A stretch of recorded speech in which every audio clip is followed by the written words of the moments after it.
सृष्टौ या सर्गरूपा जगदवन विधौ पालनीया च रौद्री संहारे चापि यस्या जगदिदमखिलं क्रीडनं या पराख्या पश्यन्ति मध्यमार्गो तदनु भगवती वैखरी वर्णरूपा शाश्वतवाचं प्रसन्ना विधिहरिगिरिशा राजितालङ्करोतु भगवत्यै नमः पराम्बिकायै नमः।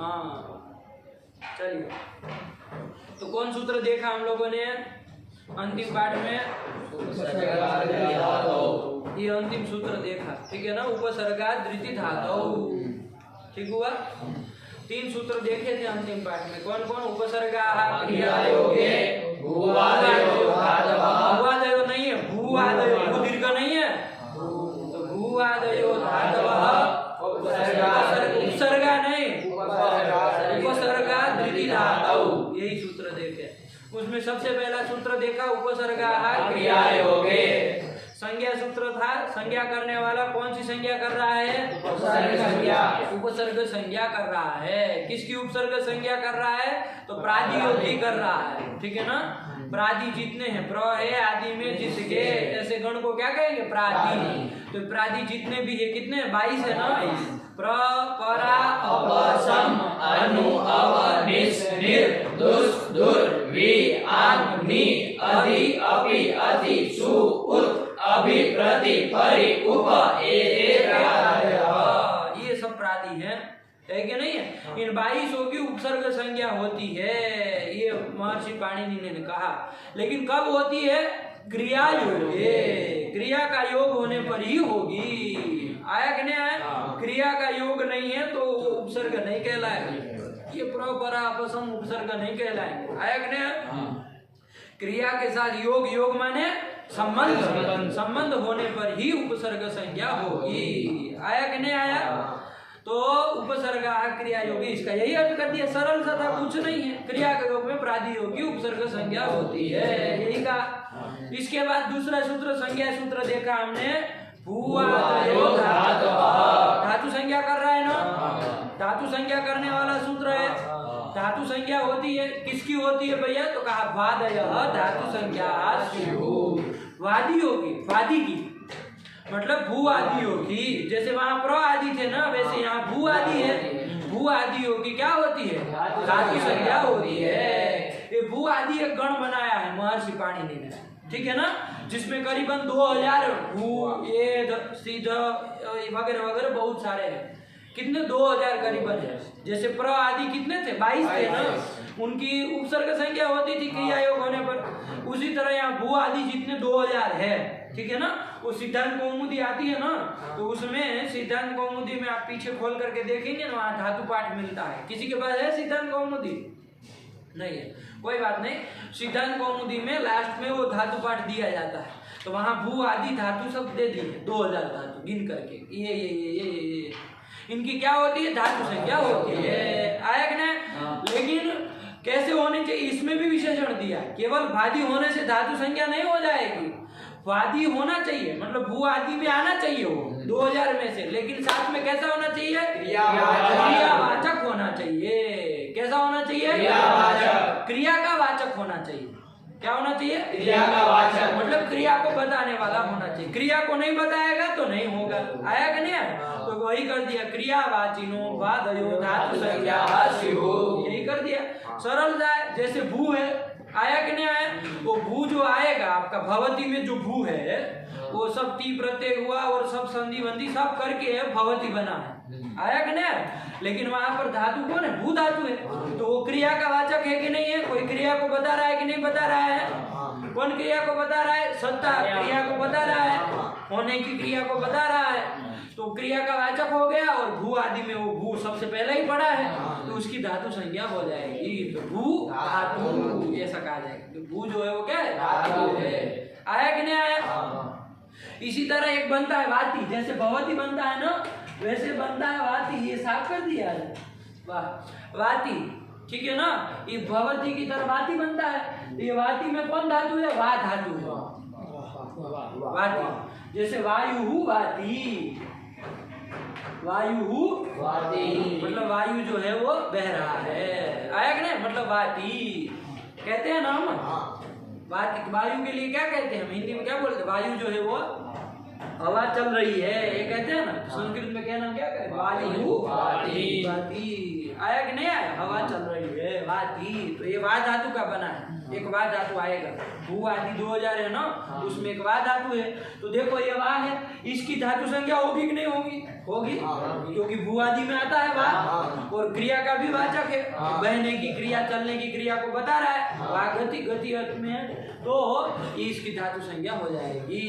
लेकिन एक वा आता है, विकल्पार्थक वा आता है, आप लोगों ने देखा है, आता है कि नहीं आता है? विकल्पार्थक वा आता है, इसका अर्थ होता है विकल्प। अब देखो भू आदि में वा तो पड़ा ही है ना, भू आदि जो 2000 है उसमें वा तो पड़ा है। इतने मात्रा से इसकी धातु संख्या हो जाएगी? नहीं। क्या होना चाहिए? क्रिया का क्रियावाची नो वाद विशेषण दिया है। वादी कैसा होना चाहिए? क्रियावाचक होना। ये क्रिया का वाचक नहीं है ना, ये तो विकल्प का वाचक है। ये तो विकल्प को बता रहा है, विकल्प कोई क्रिया तो नहीं हुई, तो क्रिया का वाचक न होने का कारण इसकी धातु संज्ञा नहीं होगी। ये चीज समझ में आ रही? क्रियावाची नो नहीं कहते, यदि केवल क्या कर दे? वादयो धातु संज्ञा स्युः। अच्छा, ये आपका ये भी चाहिए, रखिएगा, कहीं जमा नहीं कर रहे हैं ना, उनको थोड़ा दे रहे हैं। अरे हमारा वो मानव संपदा वाला और सब कोई ले गया क्या इधर? वो ले लिए हमारे पास। अरे उसमें थोड़ा भरना बाकी है अभी। भर लीजिएगा अभी। हाँ, चलिए।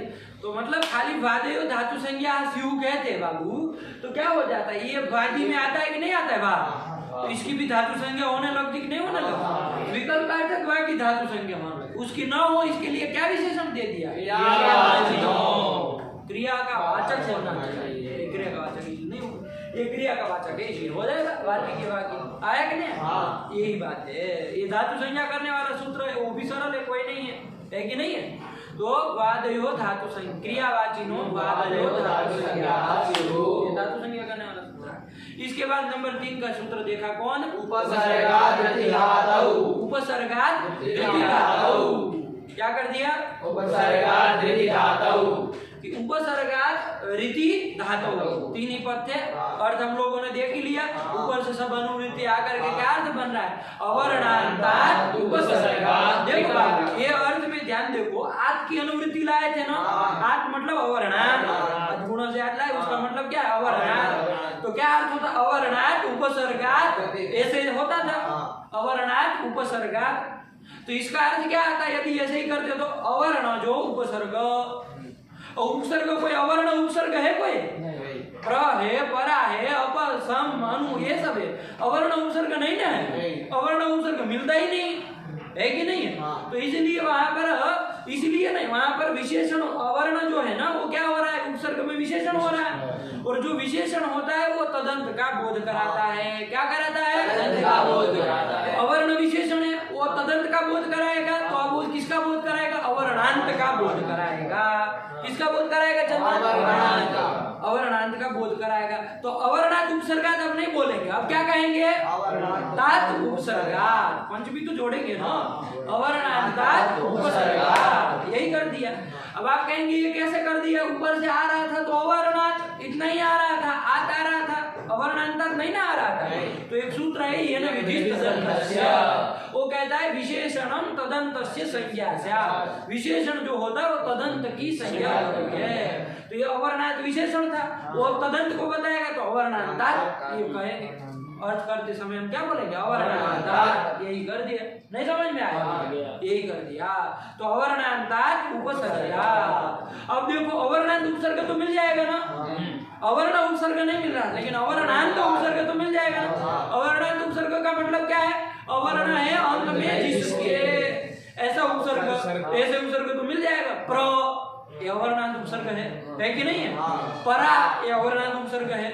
इसी तरह अव ये अवर्णांत उपसर्ग है, अप ये अवर्णांत उपसर्ग है कि नहीं है? आंग ये अवर्णांत उपसर्ग है, आंग अवर्णांत उपसर्ग है। ये तो नकारांत है, अवर्णांत कहाँ है? शशांक बताओ। वहाँ का लोप हो जाएगा। किससे? हलन्त्यम से। हलन्त्यम लोप करता है, इसलिए हलन्त्यम से लोप हो जाएगा। हलन्त्यम क्या करता है? हलन्त्यम क्या करता है? एक संज्ञा करता है। तो फिर पागल हो गए तुम कह रहे हो हलंतम से लोप हो जाएगा? किससे लोप होगा? अब इसकी नानी मर गए तस्य लोपा से तो भाई आवाज निकालो ना, काहे अंदर घुस घुस कर रहे हो? अरे निकालो आवाज जोर से बोलना, इसमें क्या हिचकिचाना? बोलो कौन सूत्र से? तस्य लोपा चिल्ला के बोलो तस्य लोप। तस्य लोपा इसे होगा लोप, आया कि नहीं आया? वो ईद संज्ञा का लोप करता है। ईद संज्ञा किसके द्वारा हुई? आंज्ञकों की। हलन्त्यम से तो क्या कहता है वो? उपदेशे अंत्यम हलित स्यात्। क्या आम उपदेश है? हाँ कहाँ उपदेश है? कहाँ आया उपदेश में? गण में आता है। गण में आता है। ये प्रादि ये गण बना दिया ना, तो ये गण जो है वो उपदेश ही होता है। आया कि नहीं आया? इसलिए सब उपदेश है, प्र भी उपदेश, अप भी उपदेश, सब उपदेश है। इसमें आम उपदेश हो गया। उपदेश में अंतिम हल कौन हुआ? गम, उसकी ईद संज्ञा और तस्य लोप से लोप कर दिया। तो आ बचा, तो आ ही बचा, तो अवर्णांत उपसर्ग मिल गया। अवर्णांत उपसर्ग मिल गया। आया कि नहीं आया? तो इसलिए भी तो ये अवर्णांत उपसर्ग मिल गए, यही हमको कहना है। आया कि नहीं आया? नहीं समझ में आया?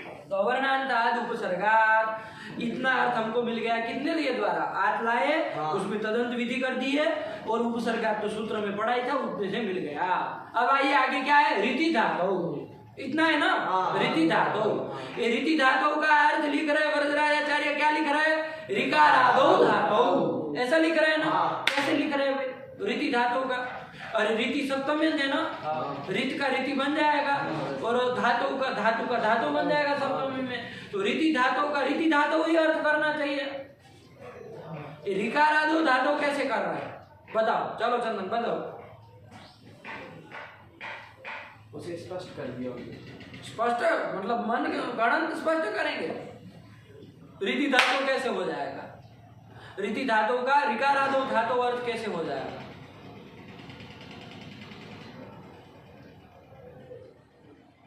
बताओ प्रधान,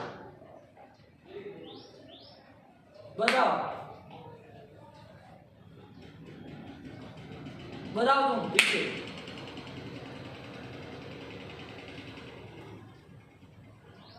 अरे रीति धातु का ऋकारादो धातु कैसे होगा? बोलो, तुम बोलो।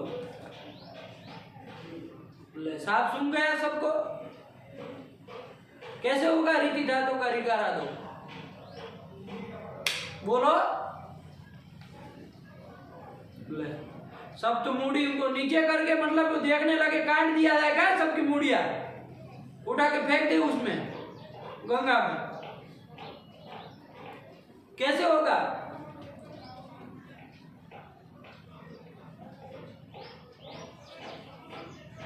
शर्म भी नहीं आ रही है, हंसी आ रही है उल्टी है, शर्म भी नहीं आ रही है। बोलो उत्तर तो चलो।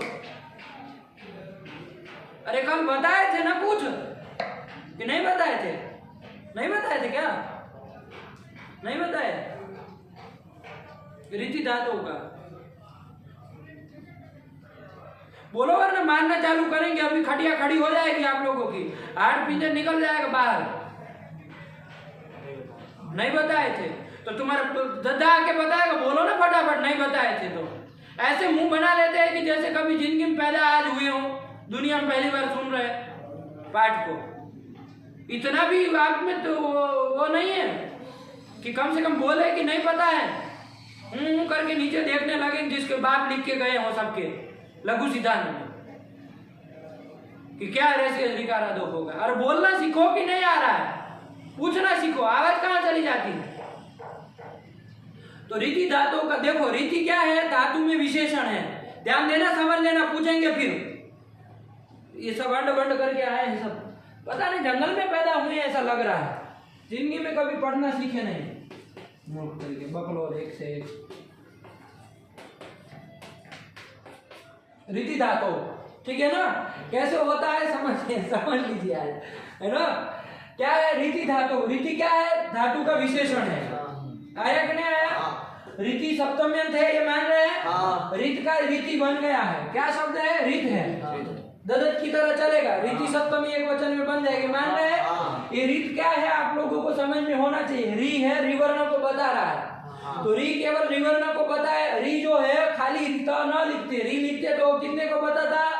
30 को बताता। हाँ सही बोला, 30 को बताता है कि नहीं है। और अपने सवर्णियों को सबको बताता, लेकिन तपरकरण कर दिया है, कर दिया कि नहीं कर दिया?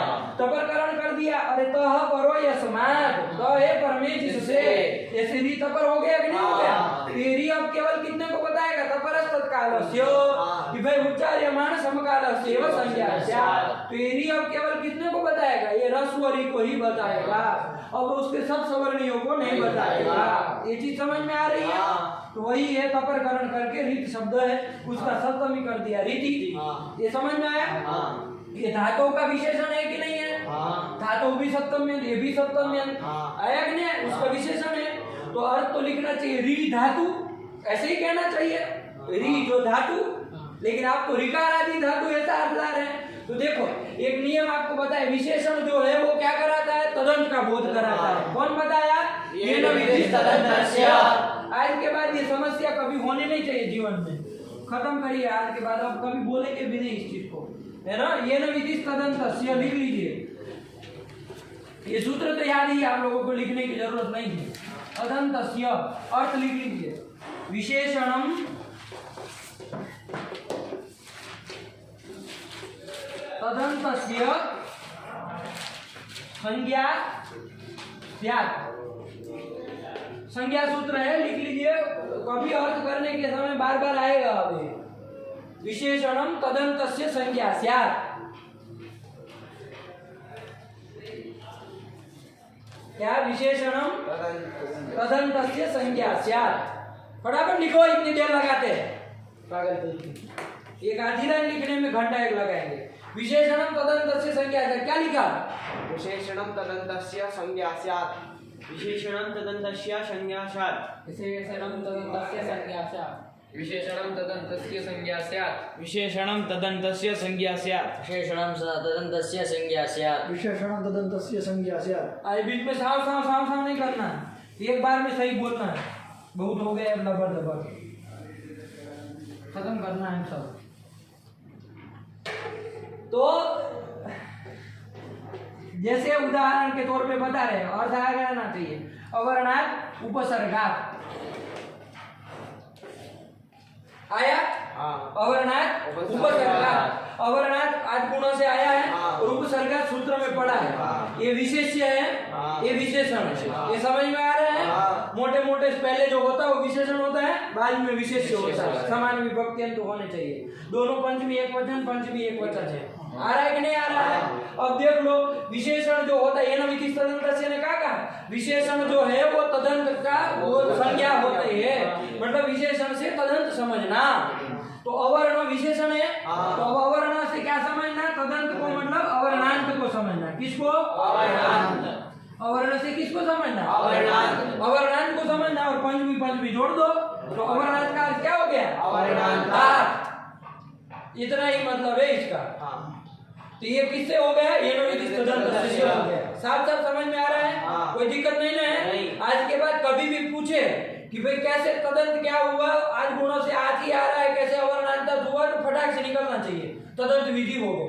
क्या कहेंगे? तदंत विधि हो गई। आया कि नहीं आया? ये नो विधि तदंतस्य से, बस यही मतलब है, और कुछ नहीं है। हो गया? अब आया इधर, ये तो आपका यहाँ लग गया। अब आया इधर रीति धातुओं में। रीति धातुओं में धातु विशेष्य है, रीति विशेषण है। यहाँ पर भी ये विधि तदंत से लगना चाहिए। वो कहेगा विशेषण जो है वो तदंत की संज्ञा होती है। तो कौन विशेषण है? री विशेषण है। तो री मतलब ह्रस्व ऋकार, ऋकार ह्रस्व ऋकार, यही ना तपरकरण करने के कारण ह्रस्व ऋकार इतना ही आएगा। अब वो री जो है वो क्या, किसका बोध कराएगा? तदंत का बोध कराएगा। तो रिवर्णांत ये हो जाएगा कि नहीं हो जाएगा? अरे रिवर, री मतलब रिवर्ण, ह्रस्व रिवर्ण। चलो तपरकरण करने के कारण हम क्या आ गए? ह्रस्व रिवर्ण, ह्रस्व री। अब तदंत का बोध कराएगा विशेषण होने के कारण, तो ह्रस्व रिवर्णांत ये हो जाएगा। और सप्तमी लगाएंगे तो ह्रस्व रिवर्णांत के धातु वैसे अर्थ आना चाहिए, नहीं आना चाहिए कि ह्रस्व रिवर्ण अंत में है जिसके ऐसा धातु, ऐसा अर्थ आना चाहिए। लेकिन पंडित जी क्या लिख रहे हैं? ऋकारादो धातु, ऋकारादो लिख रहे हैं। ये नो विधि तदंत से तो तदंत विधि होनी चाहिए ना। लेकिन उसका अपवाद है एक, अब लिखिए नियम उसका, येन विधिश तदन्तस्य का एक वो आता है अपवाद, क्या कहता है देख लो, यस्मिन लिख लो इसको, यस्मिन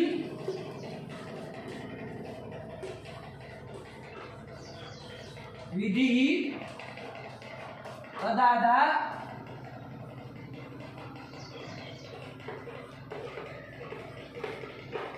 वलग्रहणे,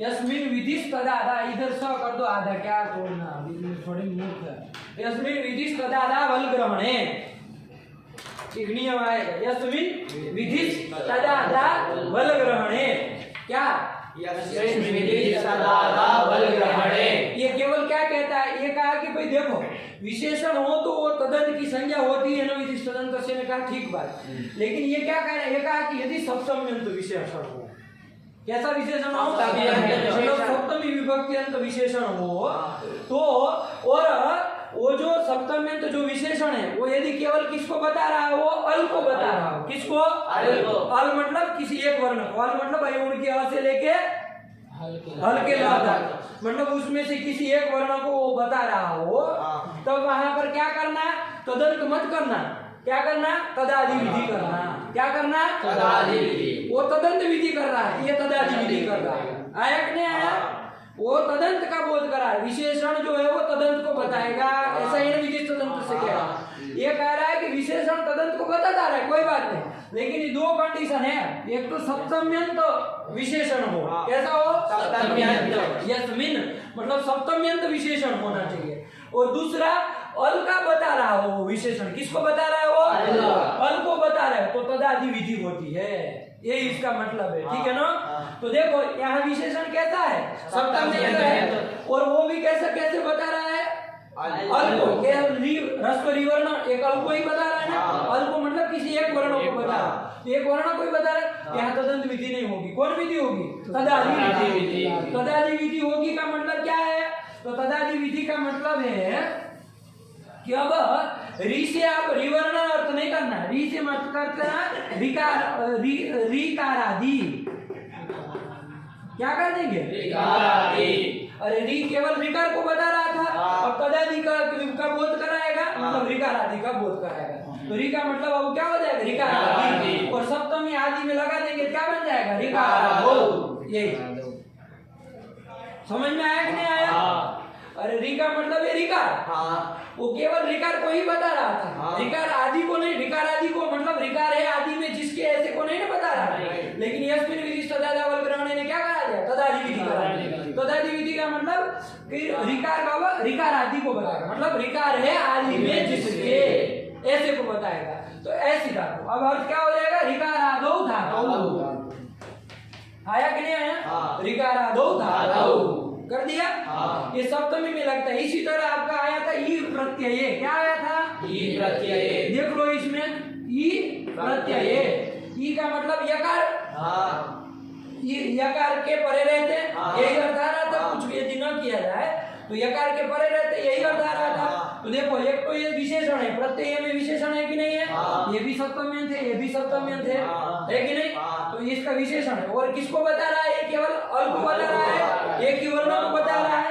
यह वर्ण को केवल बता रहा है, तो अब ये यहाँ पर क्या हो जाएगा, ये तदादि विधि हो जाएगी इसमें, ये न विधि तदंत से तदंत विधि करने जाता है, लेकिन वो यस्मिन् विधिश तदादा वलग्रहणे क्या कह देगा, तदादि विधि करना पड़ेगा, तो तदादि विधि करेंगे तो क्या हो जाएगा, यह केवल यकार को बता रहा था ना, यकार को बता रहा था ना, यह मतलब यकार, अब केवल यकार बने, यकार आदौ कर देगा, यकार आदि को बताएगा, तदादि विधि हो जाएगी तो किसको बताएगा, यकार आदि को बताएगा, यकार है आदि में जिसके है कि नहीं, ऐसे यकार आदि को बताएगा, उसका सप्तम्यंत कर दो, यकार आदौ बन जाएगा कि नहीं बन जाएगा, तो यकार आदौ प्रत्यय परे ऐसा अर्थ कर दिया, तदादि विधि करने पर हुआ, तदादि विधि किसके द्वारा हुई, तदादा वलग्रहणे, साथ साथ बोलो वरना मारेंगे अभी, क्या है बोलो सही से, बोलो तुम, यस्मिन् विधिश तदादा वलग्रहणे, यस्मिन् विधिश तदादा वलग्रहणे, पांच बोलेंगे तब जाके सही निकलता है, यस्मिन् विधिश तदादा वलग्रहणे, यस्मिन् विधिस्तदादा वलग्रहणे, यस्मिन् विधिस्तदादावल ग्रहणे यस्मिन् विधिस्तदादावल ग्रहणे यस्मिन् विधिस्तदादावल ग्रहणे इससे तदादि विधि होती है। आया कि नहीं आया? ये न विधि तदंत से तदंत विधि करता है, ये तदादि विधि करता है। कंडीशन दोनों बता दी। ये न विधि तदंत से विशेषण सामान्य रूप से कह रहा था, विशेषण जो भी हो तदंत को बताएगा। आया कि नहीं आया? जैसे अवर्णात उपसर्गात में देख लिए, यहाँ बता होगा अवर्णात उपसर्गात में यस्मिन विधि तदादावल ग्रहणे लगेगा, तदादि विधि होगी यहाँ पर। चंदन बताएगा ये विशेषण है, अवर्णात विशेषण है जिसका उपसर्गात का अब विशेषण है, और दूसरा केवल अल को ही बता रहा है, अ को ही बता रहा है, एक वर्ण को ही बता रहा है ना, तो अल ग्रहण है, तो यहाँ पर तदादि विधि होगी कि नहीं होगी? तुम बताओ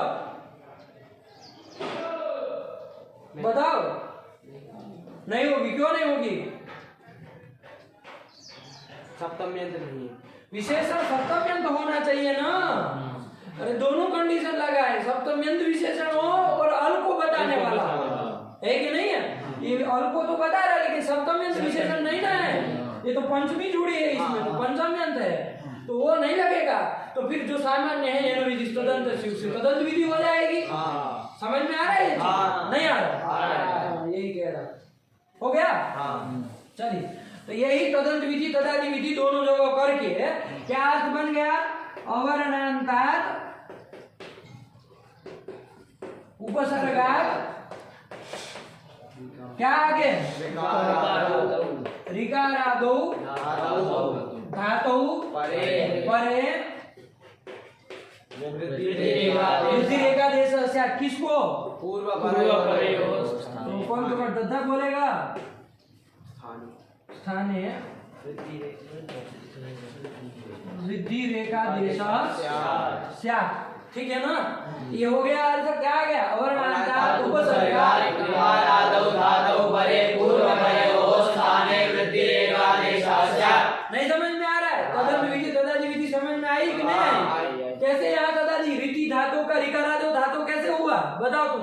ये गुरुजी यस्मिन् विधिस्तदादावल ग्रहणे से तदादि विधि होगी। तदादि विधि होगी, बस इतना कहना है कि नहीं है? धीरे धीरे दिमाग में चढ़ जाएगा, कोई वो उसके लिए परेशान मत हुए, सरल सी बात है।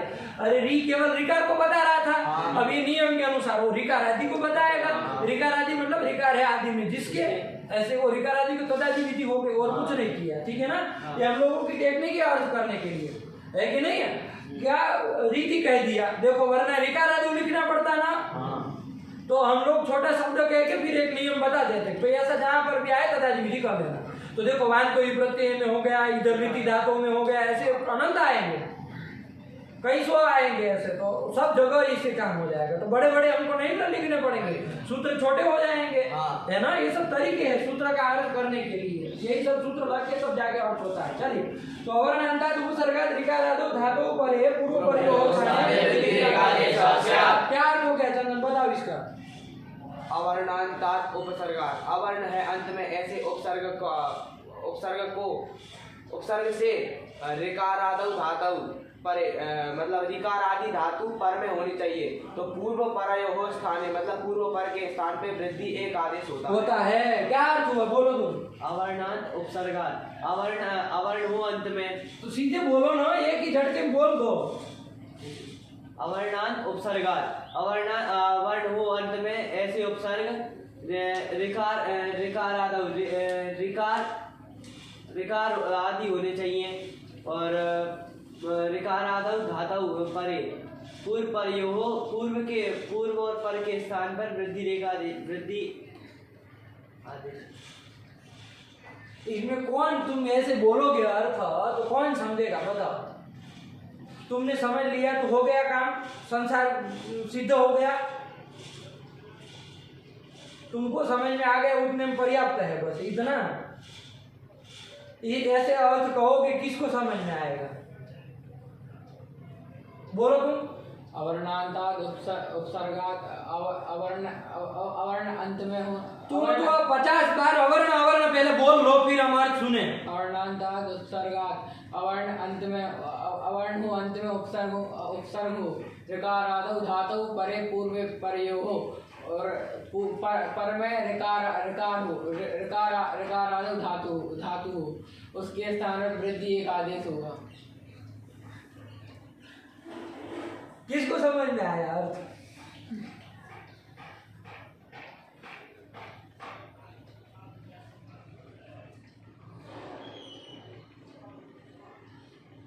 किसको अर्थ समझ में आएगा?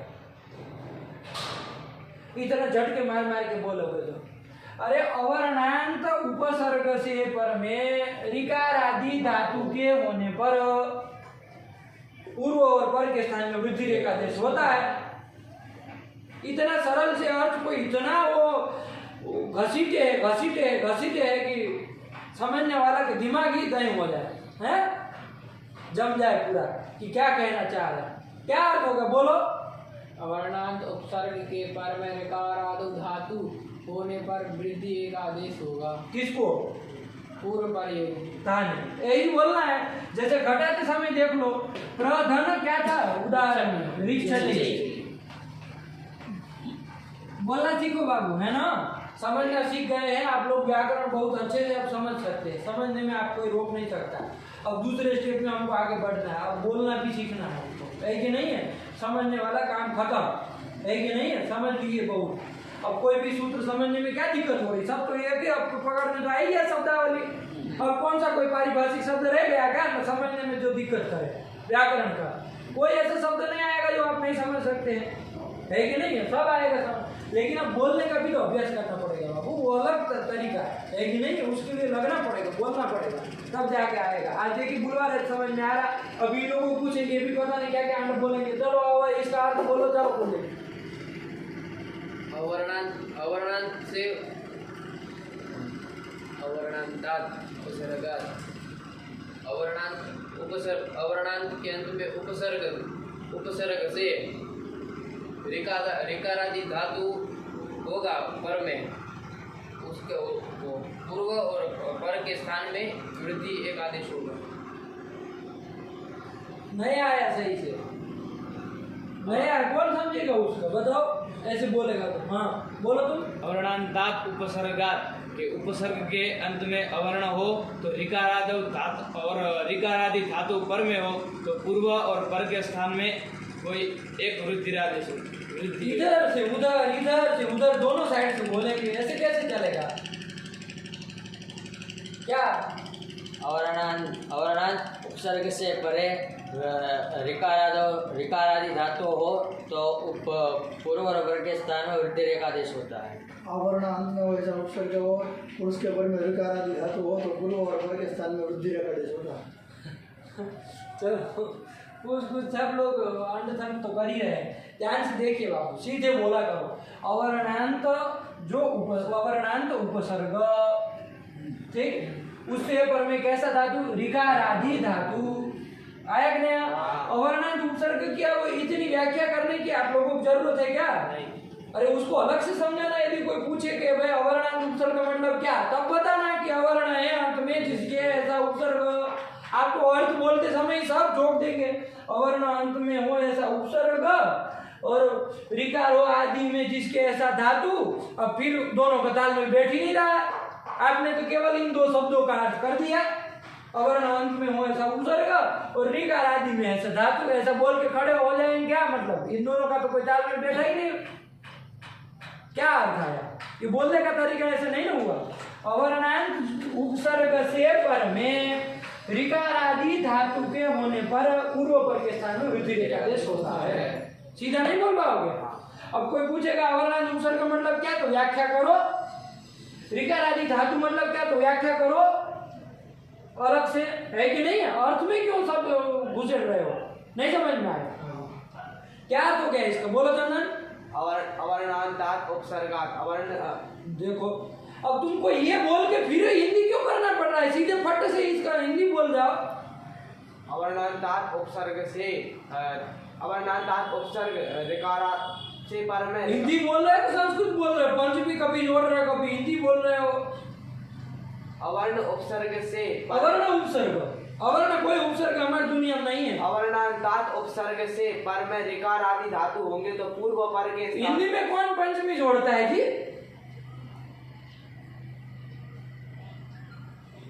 ऋकार आदि धातु पर में परे तुम बोलो जी। अवर्णांत उपसर्ग के पर में ऋकार आदि धातु होंगे तो उनकी पूर्व पर के स्थान पर वृद्धि संज्ञा होती है।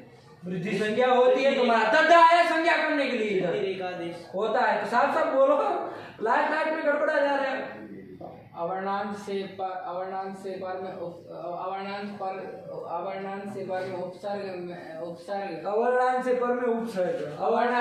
अवर्णांत उपसर्ग से पर में ऋकार आदि धातु के पूर्व और पर में वृद्धि एक आदेश होता है। चलो नहीं पाठ नहीं ना लगाए हो, लगाए बैठ के ऐसे ही लगाते हैं अंडे बंडे। मेरे स्वास्थ्य अरे शास्त्री गए चूल्हे बाढ़ में। इन लोगों के साथ नहीं समझ में आ रहा है तुमको, साथ में बैठ के लगाना सब लोगों को, उसके साथ लगाए उसके साथ लगाए, क्या है सब चक्कर। अवर्णांताद उपसर्गात ऋकारादो धातु परे पूर्व पर स्थाने वृद्धि रेखा अवर्णांत उपसर्ग। तो तात क्या उसमें जोड़ रहे हो तुम पंचमी? अवर्णांत उपसर्ग इतना बोलना नहीं आता है, हिंदी जब बोल रहे हो तो क्या बोलोगे? अवर्णांत उपसर्ग। इधर आओ, तुमको पंचमी क्यों जोड़ रहे हो तुम? जब हिंदी बोलना है तो अवर्णांत उपसर्ग बोलो। अवर्णांत उपसर्ग से पर में क्या होना चाहिए? ऋकार आदि धातु होना चाहिए। तो क्या होता है? इतना ही बोलना है। अब उसमें पंचमी जोड़ के और उलझ जा रहे हो, है कि नहीं है? नहीं समझ में आया अर्थ? बोलो तुम अर्थ क्या हुआ? अवर्णांत उपसर्ग से पर में ऋकार आदि धातु होने पर, देखो सब तभी जोड़ा। ऋकार आदि धातु जब हिंदी बोल रहे तो विभक्ति कहाँ आई फिर हिंदी में? पूर्व और पर में वृद्धि एक आदेश होगा। पूर्व पर के स्थान में, पूर्व और पर के स्थान में बोलो अर्थ क्या हुआ? अवर्णांत उपसर्ग के पर में ऋकार आदि धातु रहेगा होगा, पूर्व और पर के स्थान में वृद्धि एक आदेश होता है। आया कि नहीं आया? यही अर्थ है। आया ना? बोलना सीखना पड़ेगा ना। कुछ बोलोगे, आपके दिमाग में आपको लग रहा है हम सही जा रहे हैं, हम समझ रहे हैं क्या होता है, लेकिन सामने वाले की एक बार तो कल्पना करो, सामने बैठ जाए पागल हो जाएगा। आपके सामने कोई बैठेगा तो है कोई कहेगा या कर हमको उधर का धीरे धातु पड़ा हो और ऐसे अर्थ बोल दोगे और धीरे धीरे चढ़ा, आया कि नहीं? अभी और चढ़ जाएगा। लेकिन ऐसे अर्थ बोलते हैं तो सामने वाला दिमाग वो हो जाएगा, हैं? दिमाग का नहीं कर देना सबका कि समझ में आए, ऐसे बोलोगे दुनिया में। चलो अवर्णांत, अब घटाओ यहाँ पर प्रधन रिक्षति है, घटाओ चलो चलना। अवर्णांत मतलब अवर्ण हो अंत में ऐसा उपसर्ग तो प्रा है, जैसा अवर्णांत उपसर्ग हुआ। हाँ। और उसके पर में ऋकार आदि धातु होनी चाहिए। हाँ चलो बोलो। तो रिच है उधर, तो रिच ऋकार आदि धातु है। हाँ। ऋकार आदि धातु मतलब री है आदि में जिसके, तो ये रिच धातु के आदि में री है। हाँ। तो इसी धातु भी पर में है। चलो होने पर पूर्व पर पूर्व करके किसको लोगे बाबू? प्र के अ को लोगे, है कि नहीं है? हाँ। और री को लोगे, इन दोनों के स्थान में क्या हो जाएगा? वृद्धि रेखादेश हो जाएगा। हाँ। आया कि नहीं आया? वृद्धि रेखादेश क्या होगा? आ होगा। हाँ। है ना? वृद्धि ये वो तीन होते हैं, उसमें से आ होगा। और कौन लगेगा? आर हो जाएगा। कैसे?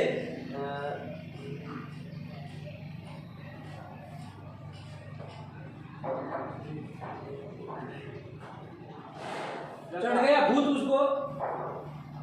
वरण का पराहा स्थिर अपारों के प्रकट होगा। अब क्या कर रहे हो? वो बोला है किससे होगा? रपर। से क्या कहा है वो? रीति त्रिंशतः तत्स्थाने योन सरपरः सन्निव प्रवर्तते। समझाओ क्या मतलब उसका? रीति इस प्रकार की होती है, उसमें तत्स्थाने योन। यहाँ पर हमको सीधा घटा करके बता सकते हो? हाँ चलो बोलो, जैसे ही जा रहे बोलो। तत्स्थाने योन या मतलब अण सार अपरः सन्निव प्रवर्तते। इधर ही बता आ है। अब आए लाइन पे तो कब से कहे तो रहे, सीधे वहीं जाओ ना, फिर दिमाग क्यों चाट रहे हो? हाँ आ है और किसी आ ही लगेगा और री है तो उसके स्थान पे तालु, री का स्थान तालु है, वो मूर्धा बोलो, दिमाग मत खाओ। मूर्धा है तो उसको रफा करना पड़ेगा उसको पहले। आर तो क्या बोल रहे हो तुम? अरे इसके स्थान में वृद्धि रेखा देश क्या होने जा रहा है? हाँ अब वो रबर होगा ये बताना है खाली। अब उसमें तुम चाट लिए सारा दिमाग, खोपड़ी खाली हो जाएगी ऐसे तुम समझाओगे। बोलो तुम। वर्ण रपराहा से रपरत्व हो जाएगा। कैसे? क्योंकि री का री की त्रिशत संज्ञा तक री की 30 संज्ञा आती है। यो अण सारा पराह सन्य प्रवर्ते जो अण रबर होके प्रवृत्त होगा, जो अण होगा वो रबर होकर प्रवृत्त। किसको अण होगा ये तो बोल ही नहीं रहे, हवा में बातें चल रही। जो अण होगा, जो अण होगा, किसको अण हो? पूर्व परयो स्थाने ऐसा कहता है उड़न रपरहा। उड़न रपरहा का मतलब क्या है? पूर्ण रपर यो अण जो अण। कौन अण? जो कौन? कौन अण? कोई भी अण होगा वो रबर हो जाएगा। दुनिया में कहीं आओ ये ऊ दिखे तो रबर कर दो। री के स्थान पर जो तो भाई कौन बोलेगा वो? री के उसको बिना बोले जाले जा रहे, चले जा रहे। री के स्थान पर जो अण होगा वह हाँ। रापर होकर प्रवृत्त होगा। हाँ आए तो अब देखो यहाँ आओ और री के स्थान में हो रहा है ना। हाँ ये अण जो आगे आप वृद्धि रेखा देश करके जो आ करने जा रहे हैं, ये अण है कि नहीं है? हाँ। तो किसके स्थान में करने जा रहे हो? री के स्थान में। री के स्थान में। और वो री के स्थान दोनों के स्थान में कर रहे हो तो री के स्थान में हुआ ही। हाँ। तो री के स्थान में कर रहे हैं तो ये जो अण है वो कैसा होगा? रबर रबर होगा। रबर होकर के प्रवृत्त होगा तो आर होगा।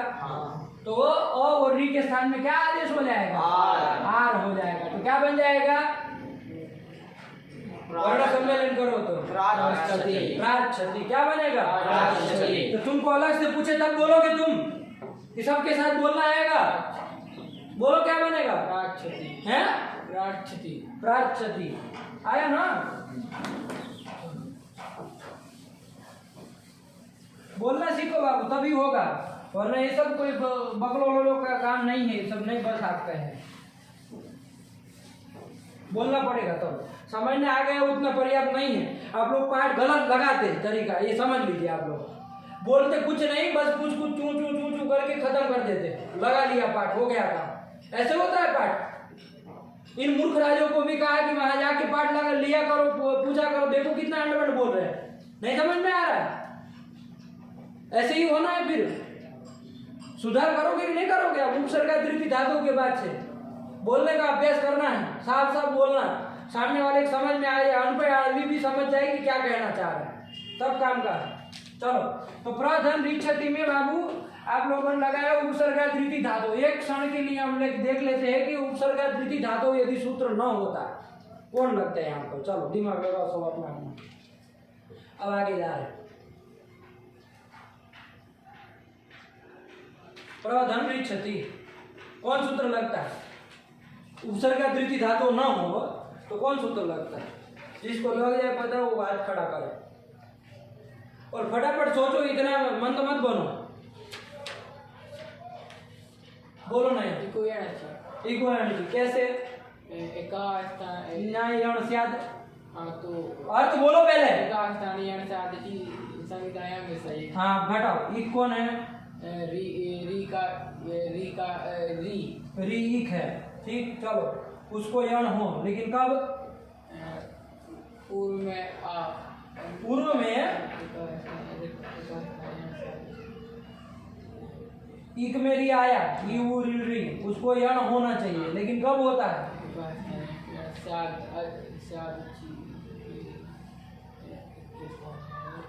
कब होता है?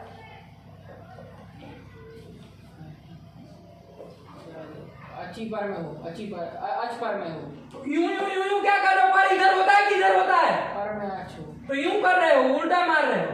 किधर होना चाहिए अर्थ? पर में अच। तो कहाँ है पर में अच? पर में क्या है? री से पर में क्या है? पर में बताओ। अच्छा।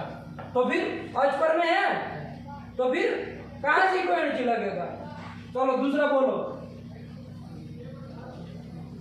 कौन लगेगा फिर? प्रधन रीक्षति पर में है, पर में है। ये कौन पर में होने का तरीका है? ऐसा कौन पर में होता है? और इधर होता है कि इधर होता है? इधर तो बाबू पूर्व हो गया ना, तो फिर आज कुछ कह रहा है और वो कुछ जा रहा है, ऐसे व्याख्यान करोगे? ऐसे करो? अरे बहुत आज तो सर्दी हो गई, आज तो बहुत सर्दी हो गई, ऐसे होता है? ऐसे कोई करता है? तो क्या ऐसे करेंगे तो क्या कहोगे उसको? वही समझ लो अपना नाम जो भी कहोगे है। अरे आज तो बहुत पेट में दर्द कर रहा है, ऐसे कोई करता है? मतलब बोल कुछ रहा हो, एक्सप्रेशन कुछ दे रहा है। आज तो आंखों में इतना दर्द कर रहा है, ये कौन तरीका हो गया आंखों में दर्द बताने का है? अरे ऐसे एक्सप्रेशन करो कुछ की समझ में आया, तो आके बहुत दर्द कर रहे, तब तो कुछ बात बनी है। अंड चलो कौन लगेगा बताओ? इतनी देर समय दिए तो वहीं खड़े हो तुम। कौन? आद गुणा। हाँ कौन लगेगा? आद गुणा। हाँ अरे क्या कहा है वो आज गुणा?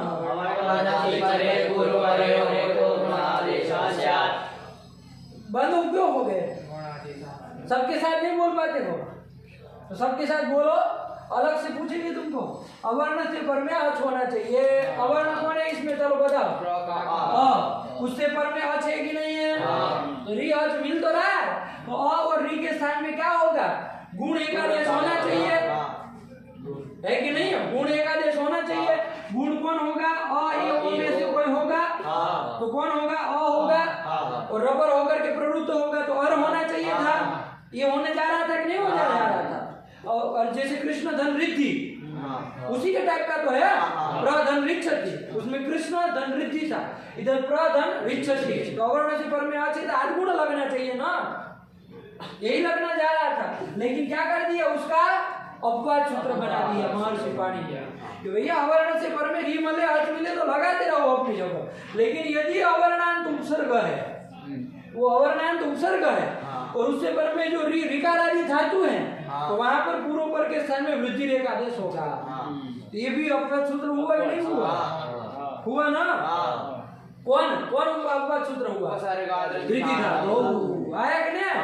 देखो ये सब अपवाद है। जैसे वृद्धि रेचि भी अपवाद हुआ था, किसका? आद गुणा का। अपवाद होकर के क्या बाध कर लिया था ना, वैसे ये भी उसका अपवाद सूत्र है। आया कि नहीं? अरे गुणी होता, गुणी होने जा रहा था, है ना? वृद्धि रेचि कोई नहीं लग रहा था, लेकिन गुण होने जा रहा था। लेकिन उसको बात करके कौन लग जाएगा? उपसर्गात् वृद्धि धातु, अवर्णांत उपसर्ग से पर में ऋकार आदि धातु मिल गए। देखो कृष्ण धन रिद्धि में नहीं लग सकता है, कृष्ण धन रिद्धि में लगेगा उपसर्गात् वृद्धि धातु क्यों नहीं लगेगा? अरे अवर्ण है, इधर ऋकार आदि रिद्धि है, ये सब है, क्यों नहीं लगेगा? अवर्णांत उपसर्ग चाहिए। ये अवर कृष्ण शब्द अवर्णांत तो है, लेकिन कृष्ण उपसर्ग नहीं है। क्यों उपसर्ग नहीं है? चलो कोई कहे कि कृष्ण को उपसर्ग हो, क्यों नहीं है उपसर्ग? कृष्ण उपसर्ग क्यों नहीं है बताओ? क्योंकि 22 उपसर्गों में नहीं आता है। प्रादि में नहीं आता है, ये बोलो 22 क्या प्रादि में नहीं आता है? प्रादि की ही उपसर्ग संख्या होती है ना, कि प्रादि में नहीं आते नहीं आया, इसीलिए तो उसको लगना ही नहीं है। तो यहाँ पर तो आज पूर्ण लग जाएगा, लेकिन यहाँ प्ररिच्छति में कौन लगेगा? अपवाद सूत्र जो विशेष सूत्र बनाए वही लगेगा। क्लियर हो गया ना बाबू? कोई दिक्कत नहीं ना है? अब देखो यहाँ वरदाचार्य लिखा नहीं गुणापवाद, आपको समझना है, ठीक है ना, कि कौन किसका अपवाद होगा। अब देख लीजिए, यदि ये प्रधन रिच्छति में यदि वही लग जाए तो वो ये ऋकार उपसर्गात् वृद्धि धातु कहीं लग पाएगा? नहीं। आज गुण यदि लग जाए, अवर्ण से पर में अच मिलेगा। आपने अवर्णांत उपसर्ग कहा है, तो अवर्णांत उपसर्ग में अंत में अ आएगा ही, तो अवर्ण मिल गया।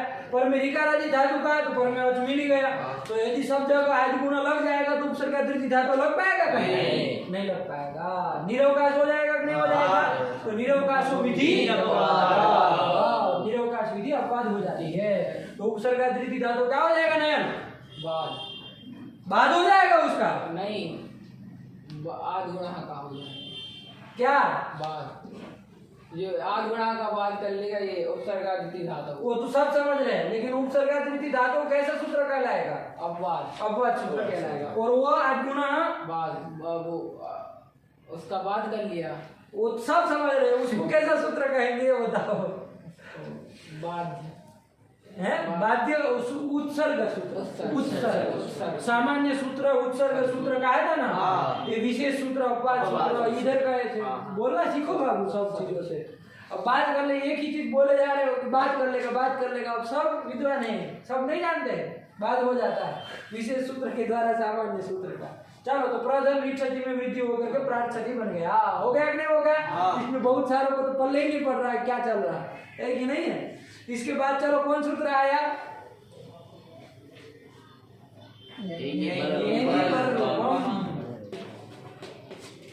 समझ में आ रहा है बाबू उसको पूछ रहे समझ में आ रहा है क्यों दिलासा दे रहे हो फालतू नहीं आ रहा है कि नहीं है।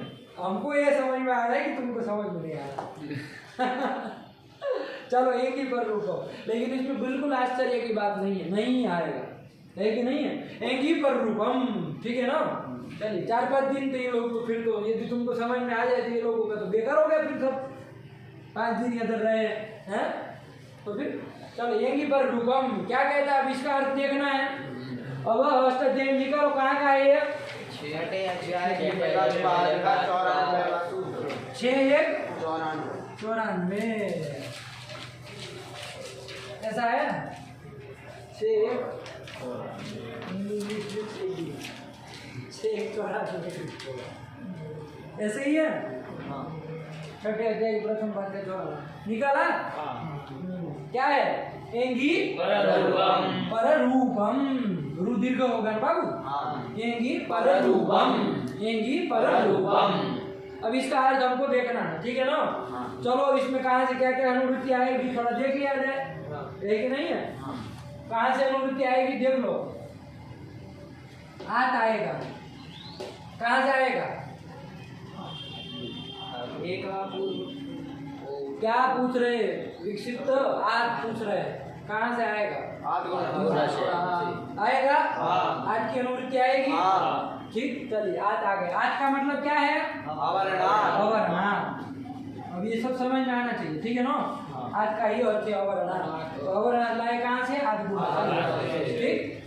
और आएगा उपसर्गात कहाँ से आएगा चलो बताओ उपसर्गात उसके पूर्व में है कि नहीं सूत्र उपसर्गात धातु वहां से क्या आएगा उपसर्गात आएगा कि नहीं आएगा। एंगी एक यहाँ पर पड़ा हुआ है एंगी कहाँ का रूप है एंग का एंगी कहाँ बन जाएगा एंग का एंगी बन जाएगा ना अच का अची एंग का एंगी तो फटाफट पकड़ते चलो सप्तमी एक वचन का है और पर रूपम आप ज्ञानम की तरह जान ही रहे पर रूपम प्रथमा का एक वचन आया कि नहीं दो पद है इसमें। तो अवर्णात उपसर्गात ये अवर्णात लाया गुणों से उपसर्गात लाया उपसर्गात दृष्टि धातु से एंगी यहाँ पड़ा है क्या पड़ा है एंगी पड़ा है और धातु भी ले आएंगे क्या ले आएंगे धातु कहाँ से आ जाएगा बताओ धातु ले आएंगे मिल गया इतना धातु और परे हम जोड़ी देंगे क्योंकि सप्तमी है तो दसवीं निर्दिष्ट तो आ ही जाएगा ऊपर में होना चाहिए परे हो गया। अब किसको क्या होगा तो पूर्व पर यो हो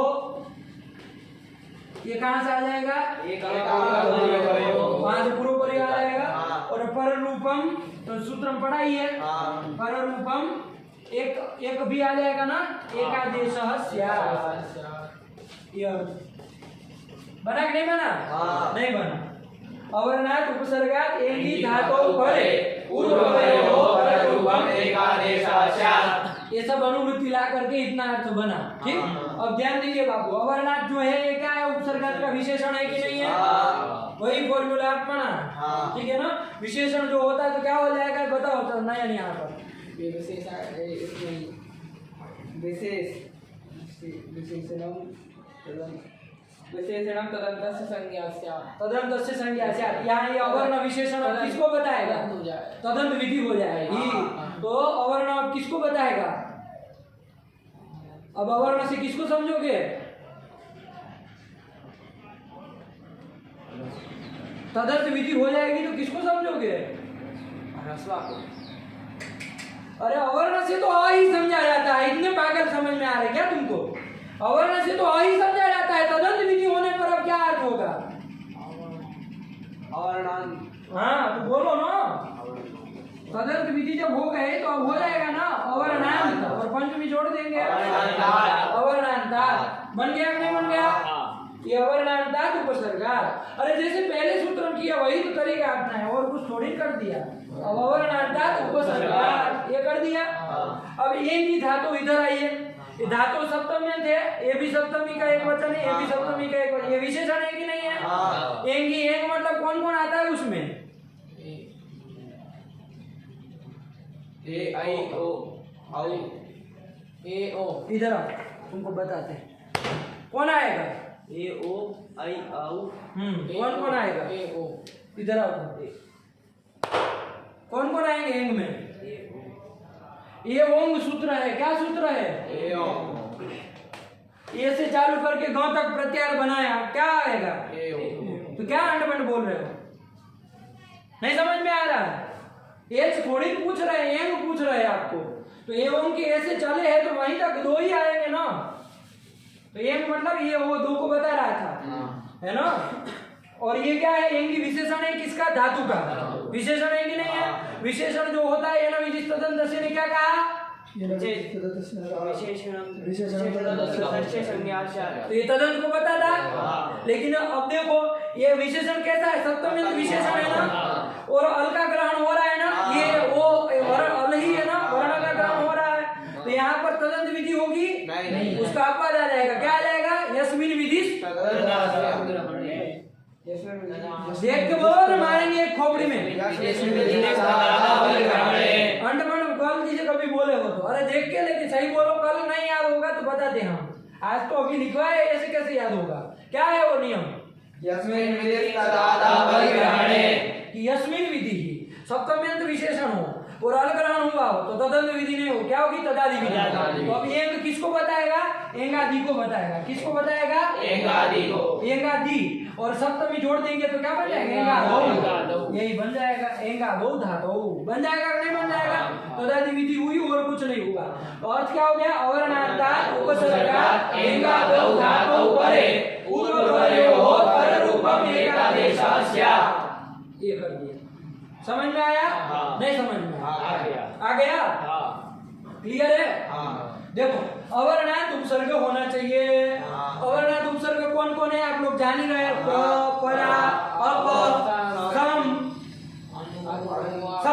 सम भी अवर्णांत है ना? नहीं, कैसा है वो? अवर्णांत नहीं। अवर्णांत नहीं है तो कैसा है? सम मकारांत है। कैसा है? मकारांत है। ठीक ना? आज भयंकर मकारांत है। कौड़ा मन बाबू है कि नहीं? हम आगे के लिए आपको तैयार कर रहे हैं, है कि नहीं? टेंशन मत लो। अरे नहीं ट्रेन होंगे तो कैसे चलेगा बताओ? है कि नहीं? आगे के लिए तैयार कर रहे हैं। तो मकारांत है वो बाबू। अवर्णांत कौन कौन है? प्र, परा वगैरह वगैरह 4-5 है, आप लोगों ने कल देखे ही थे। ऐसे अवर्णांत उपसर्ग हो उससे पर में क्या होना चाहिए बाबू? एंगादि धातु। एंग है आदि में जिसके, ऐसा धातु। मतलब ये उसके आदि में हो चाहे वो उसके आदि में हो, ऐसा धातु चाहिए। एंगादि धातु हो चाहे वो ओकार आदि वो आदि में हो, ऐसा धातु पर में हो तो पूर्व और पर के स्थान में क्या होता है? पररूपम एकादेश होता है। देखो ये गुण वृद्धि नहीं कर रहा है, पररूपम एकादेश, पररूप कर रहा है, पररूपम एकादेश होता है। अब आप कहेंगे ये सब क्या है? तो अभी हम दृष्टांत देखेंगे, समझ में आ जाएगा। और था क्या कि नहीं आ गया? क्या अर्थ हो गया? बोलो एक बार। एक ही पररूपम का अवर्णांतात् उपसर्गात् एंगादौ धातौ परे पूर्वपरयोः पररूपम् एकादेशः स्यात्। आया कि नहीं आया? नहीं समझ में आ गया? तो अब देखते हैं उदाहरण। एक उदाहरण देख लेते। प्रधन एजते। क्या? प्रधन एजते। एजते। एज धातु है, एजरी एक धातु है, एजरी दीप्तो एक धातु आएगा आपको किसमें? वादिगण में एजरी धातु आएगा, उसका एजते बनता है। जैसे पच का पचती बनता है ना, वैसे एज का एजते बनता है। आया कि नहीं आया? तो ये धातु है, ठीक। ये प्र उपसर्ग है, ये जान रहे हैं आप लोग, ठीक है ना? तो प्र उपसर्ग है। कैसा उपसर्ग? अवर्णांत उपसर्ग है कि नहीं है? उससे पर में एज धातु है कि नहीं है? एज धातु है। क्या धातु है? एज धातु है ये।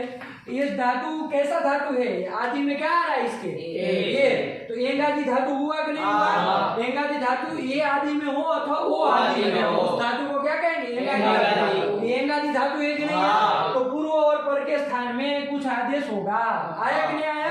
ये हम लोग देखेंगे क्या आदेश होता है। लेकिन एक मिनट विचार करिए, ये यदि एंगी पर रूपम सूत्र न होता तो यहाँ कौन लगता? बताओ।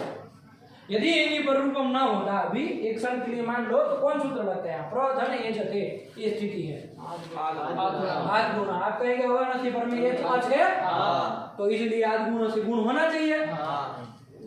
लेकिन उसको भी बात करके कोई लगता है, एक बार विचार करो। हाँ मत करो, फटाफट बोलो, कौन लगेगा उसको भी बात करके? वृद्धि रेचि।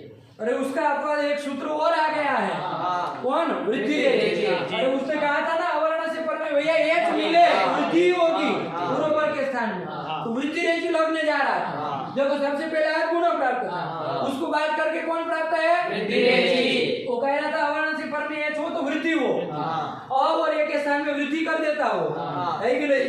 करता कि नहीं करता? तो वृद्धि होता तो कुछ और आदेश कर देता, है कि नहीं? आ आई ओ में से कौन होता? आ आई ओ, ये तीन में से ही कोई होता, कौन होता? वृद्धि कर देता, वही अंतरतम पड़ता, तो क्या बन जाता? प्रैजते। क्या बन जाता? प्रैजते। ऐसा बनने जाता ना, लेकिन हमको यहाँ ऐसा बनाना नहीं था, महर्षि पाणिनि की सामने समस्या थी, प्रैजते नहीं बनाना था, इसलिए उन्होंने सूत्र बना दिया। क्या बना दिया? एंगी पर रूपम, है ना? क्या सूत्र बना दिया? एंगी पर रूपम।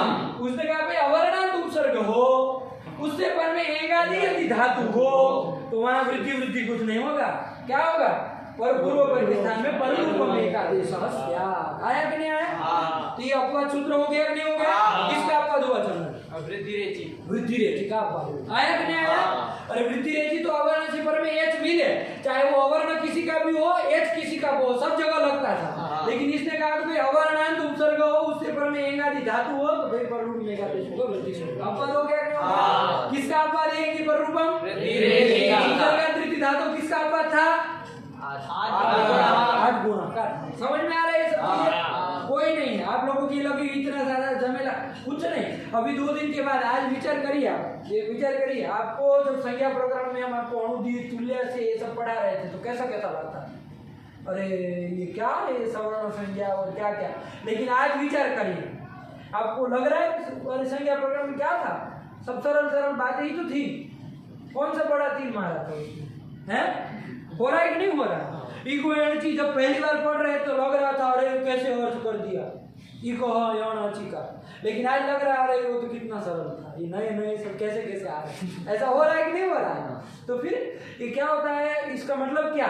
इसमें भी ऐसा होगा 2-3 दिन के बाद आपको ये भी ये लगेगा अरे एक ही कितना सरल था, है कि नहीं? लेकिन जब पहली बार पढ़ रहे थे तो कितना वो लग रहा था। ऐसा होता है कि नहीं होता है? आज इको एनर्जी का विचार करिए, इको एनर्जी में कुछ लग रहा है? सामान्य ही एक के स्थान में होता है, आज पढ़े रहते हैं, कोई वो संदेह नहीं है कि नहीं? फटाक से आ जा रहा है कोई भी देखे तो। लेकिन आज ये थोड़ा अटपटा सा लग रहा है कि नहीं? कि किसका क्या अपवाद हो रहा है? तो कुछ नहीं बाबू, ऐसे ही चढ़ जाएगा 2 दिन में। इसमें क्या विद्या को पढ़ने के लिए 24 घंटा कम से कम लगता है कि नहीं है? किसी को 48 घंटा लग जाता है, किसी को 5 दिन लग जाते हैं, लेकिन जब पक जाता है ना फिर साफ रहता है, एकदम क्लियर रहता है पूरा, उसको साफ साफ दिखाई देता है कि कौन सूत्र कहाँ लगेगा, है कि नहीं है? एकदम फटाफट दिमाग काम करने लगता है। तो वैसा ही है। तो चलो घबरा मत। तो यहाँ पर वृद्धि रेचि लग जाता है ना बाबू? आज गुणों को बात करके वृद्धि रेचि लगता है, लेकिन उसका भी बात करके एक सूत्र लग गया इंगी पर। क्या कर दिया? इसका अर्थ बोलो एक बार। अवर्णादात उपसर्गात् एंगादौ धातौ परे पूर्वपरयोः पररूपम् एकादेशः स्यात्। आया? क्या अर्थ हुआ इसका? बोलो चंदन। अवर्ण हिंदी में जैसे तुमको समझ में। अवर्णांत उपसर्ग से पर में एंगादि धातु परे रहने पर पूर्व पर स्थाने पर रूपम एकादेश। क्या अर्थ हो गया? अवर्णांत उपसर्ग के पर में एंग आदव धातु के पर में पूर्व और पर के पररूपम एकादेशः स्यात्। स्थान में कौन बोलेगा?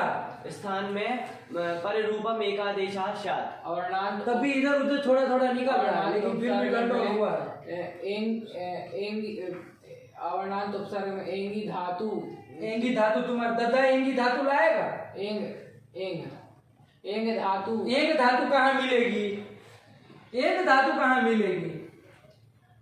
एंगादि धातु, एंगादि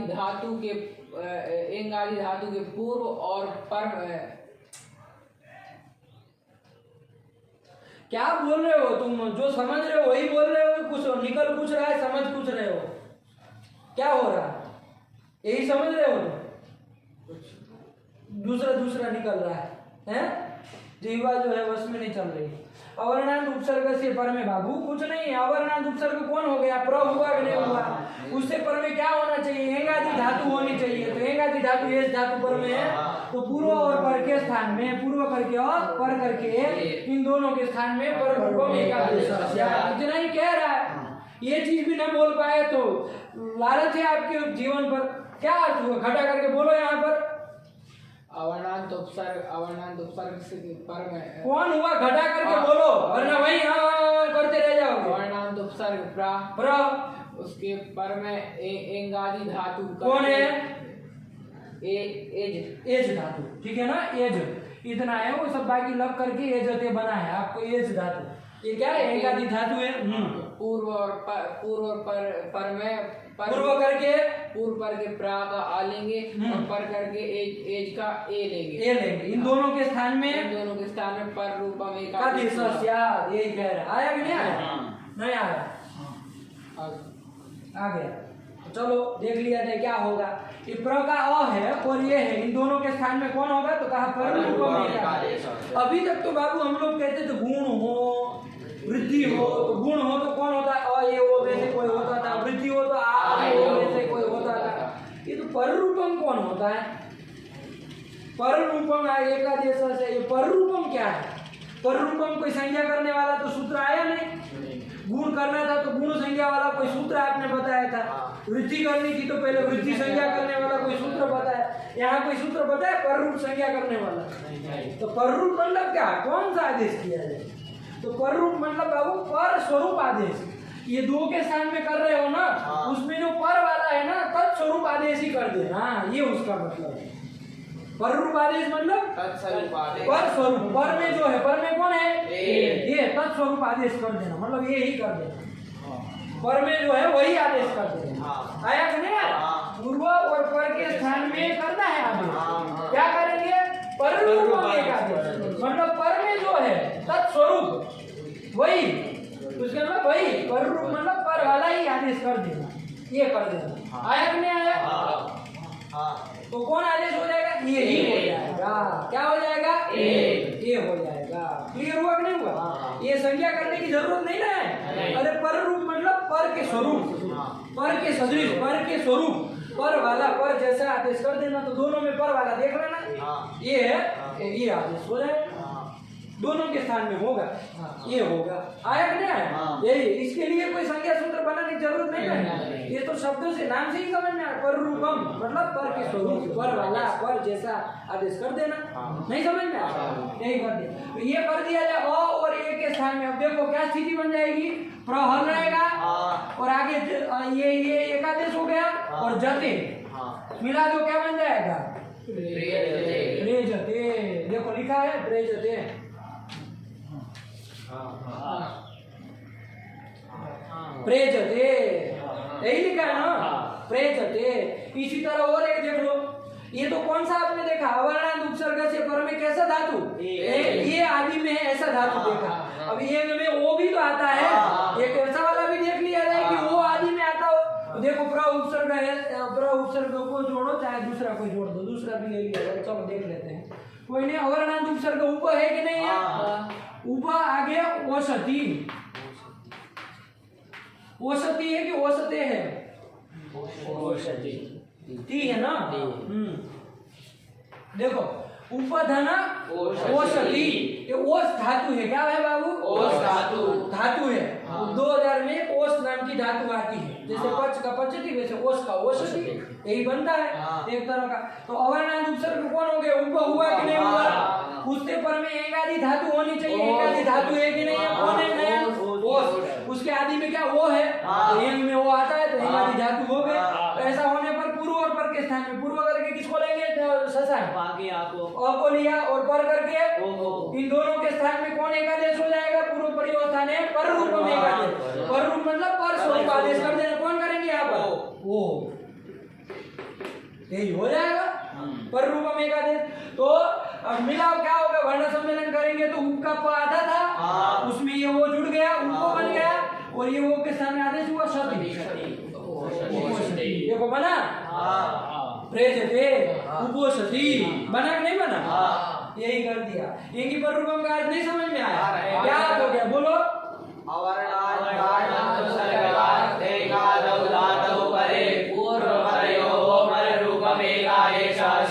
यही कर दिया। इसका वरदाचार्य जी ने शॉर्ट में लिख दिया होगा, है कि नहीं है, क्या लिखा है देखो, आद उपसर्गात लिखा है, आद उपसर्गात। देखो हमने क्या किया, अवर्णांतात्, उन्होंने वो तदंत विधि नहीं की, है कि नहीं है, देखो आद गुणों से आठ लाए, वैसे के वैसे आठ लिख दिया, लेकिन आप लोग समझिएगा विशेषण होने के कारण तदंत विधि होगा, आठ उपसर्ग कहाँ मिलेगा, और उपसर्ग कहीं मिलेगा, और करके उपसर्ग कोई है ही नहीं, अवर्णांत उपसर्ग जरूर है 4-5, लेकिन और उपसर्ग नहीं ना, तो उन्होंने नहीं किया है, लेकिन आप लोग ध्यान रखिएगा। चलो आद उपसर्गात हो गया, उसके बाद देखो एंगादो धातु है ना, एंगादो धातु एंगी था, उसमें तदादि विधि हो गई तो एंगादो हो गया, एंगादो धातु, और ऐसा होने पर क्या होता है, पर रूपम एकादेश स्यात्, ये कर दिया। किनके स्थान में होता है आप लोग जान ही रहे कि एक बार पूर्व प्रयोग का अधिकार आ ही रहा है, नहीं लिखे है वो, लेकिन और समझ में आया कि नहीं आया, पंक्ति लगी, पढ़ो क्या लिखा, आद उपसर्गात् एंगादो धातु पर रूपम एकादेश स्यात्, बोलो सब लोग बारी बारी, आद उपसर्गात् एंगादो धातु पर रूपम एकादेश स्यात्, बस इतना ही बोलना है। आद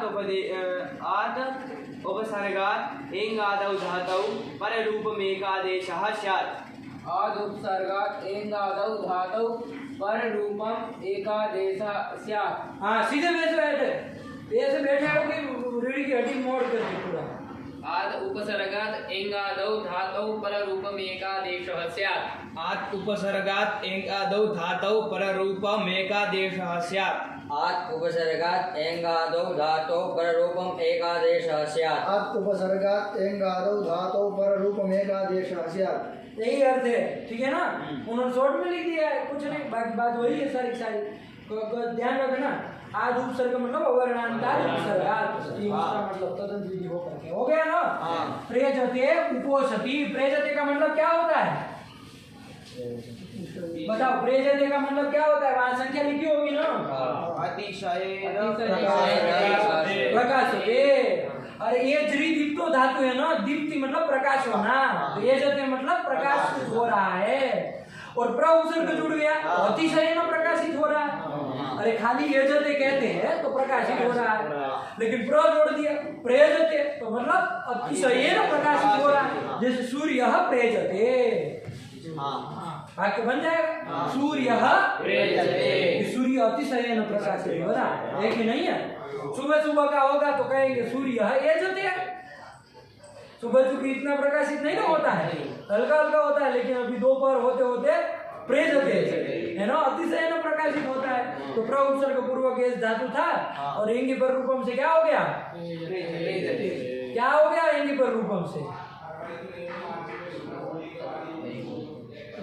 वृद्धि हो गई, गुण हो गया, क्या हुआ पर रूप में एकादेश हो गया, पर रूप एकादेश हो गया, आया कि नहीं आया, तो पर रूप हो गया तो क्या हो गया, प्रेजते बन गया। यदि एंगी पर रूपम ना होता तो प्रयजते में और उपवसति इन स्थितियों में कौन लगता, वृद्धि रेचि लगता कि नहीं, क्योंकि अवर्णसी पर में एच मिल रहा है, तो वृद्धि रेचि का क्या है, अपवाद है कि नहीं है, क्योंकि उसको तो अवर्णसी पर में किसी का भी एच हो लग जाता था, है ना, इसको तो अवर्णांत उपसर्ग और उससे पर में एंगादि धातु तभी लगना है, तो विशेष सूत्र हो गया ना, तो अपवाद हो गया, उसका बात करके लग जाएगा। प्रेजते उपोसति, उपोसति का क्या मतलब है बताओ? उपगच्छति। अरे उस धातु का गति गमन अर्थ में है, ओसति मतलब गच्छति, ओसति मतलब है ना, ओसति मतलब गच्छति, यही होता है, मतलब जा रहा है, लेकिन ऊपर जोड़ दिया, ऊपर मतलब समीप में जा रहा है, उपोसति आया कि नहीं आया?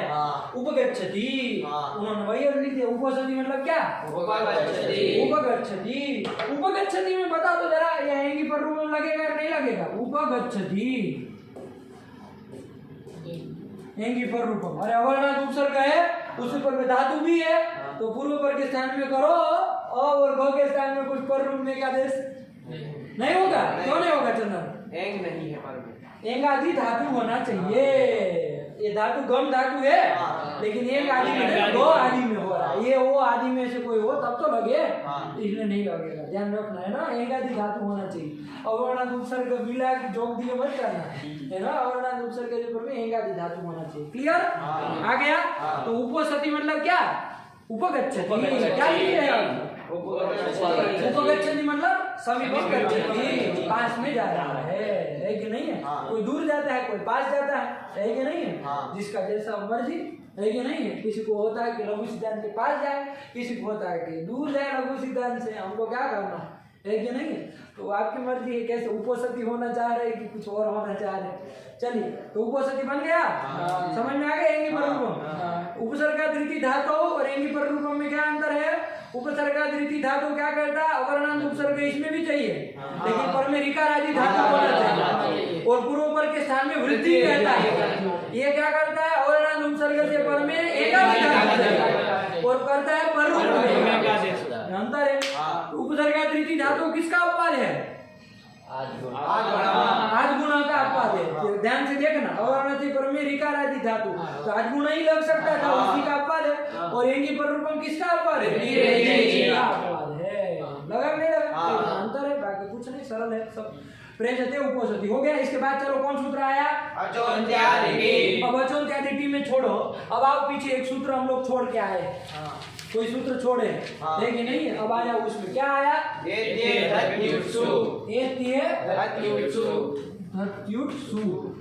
सारा नहीं बाबा, कुछ नहीं है ना। क्या है सूत्र संख्या इसकी?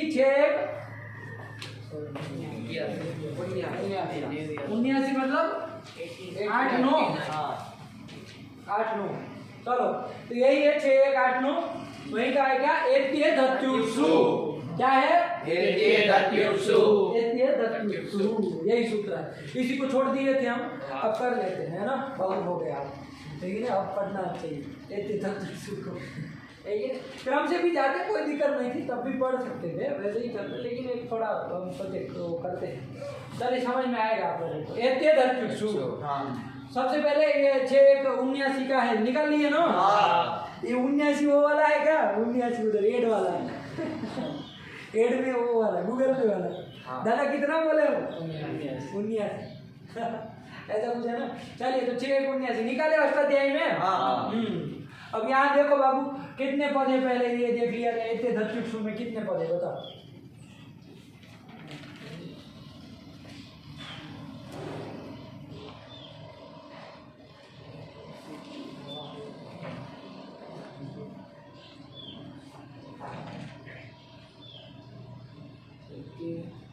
कितने?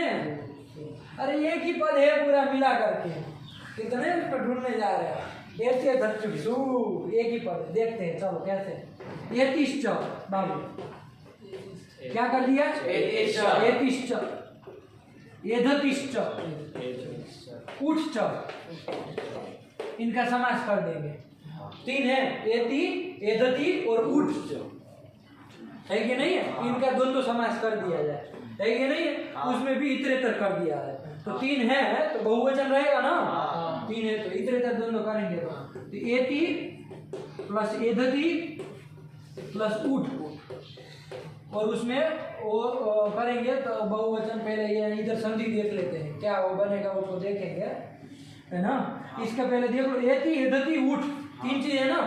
एति एधति, यहाँ कौन सूत्र लगेगा बताओ? एति एधति में इको यण इको यण कैसे इक हो गया एति का ई इससे पर में अच है तो ये इको क्या हो जाएगा यण हो जाएगा यण हो जाएगा तो इको क्या बन जाएगा य हो जाएगा आया कि नहीं आया तो क्या बन जाएगा ये तो आधा हो जाएगा और यो भी आधा रहेगा उसमें ये मिल जाएगा ये धा अब देखो इधर भी देख लो यहाँ क्या लगेगा ती और ऊ में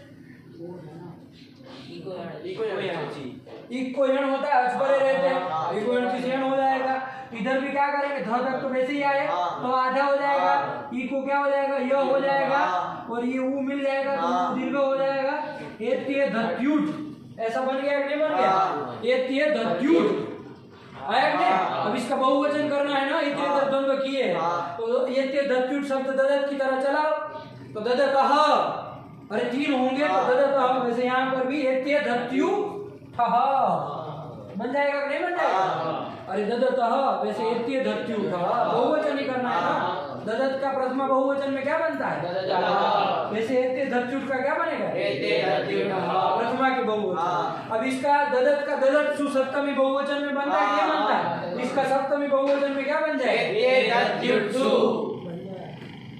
ददत का ददत सु एत्य धत्युठ का एत्य धत्युठ सु यही है कुछ नहीं आया एक ही पद है पूरा मिला करके इतरेतर द्वंद्व समास हुआ है और कुछ नहीं क्या है विग्रह बोलो तुम एतिश्च एदतिश्च उठ्च इति एते दत्युठः एते धत्युठः तेषु बोलो तुम्हारा दद्दा बोलेगा तेषु सप्तमी में नहीं आओगे एते दत्युट्सु तब बोलो विग्रह बोलो एतिश्च एदतिश्च उठ्च इति एते दत्युठः ये प्रथमान बन गया अब हमको सप्तमी में करना तेषु एते दत्युट्सु देखो ये ध्यान दिया बोलना एतिश्च एदतिश्च उठ्च एते दत्युठः तेषु एते दत्युत्सुः तुम तो दत्युत्सुः सुहु कहाँ विसर्ग कहाँ इसको बोलो एते दत्युत्सु तुम तो फिर परेशान कर देते हो बाबू एतिचा एति कहाँ है इसमें एति च कि एतिश्च एतिश्चा एतिश्चा उष्चा एते धत्यु इति एते धत्युठ